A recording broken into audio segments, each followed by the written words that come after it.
นี่ทุกคนผลงานที่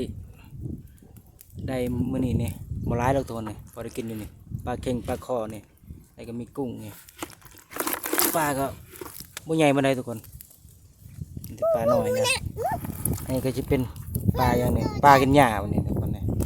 บ่หลายดอกพอได้กินดอกซำนี้ประมาณนั้นน้ำบักจีเนาะพอได้กินแล้วซำนี้แกนี่เด้น้องปลาที่เฮาลงในเมื่อกี้นี่น้ำมันก็ยังเหลือแต่ซำนี้แหละทุกคนมันมีแต่ขี้ต้มเป็นน้ำสร้างนะเป็นน้องสระเป็นน้ำสร้างปลาก็บ่หลายปานใดอยู่ในนี้กันเป็นแต่ปลาเลี้ยงเด้ปลาธรรมชาติปลาคอปลาเค็งแล้วก็ปลาดุกเนี่ยทุกคน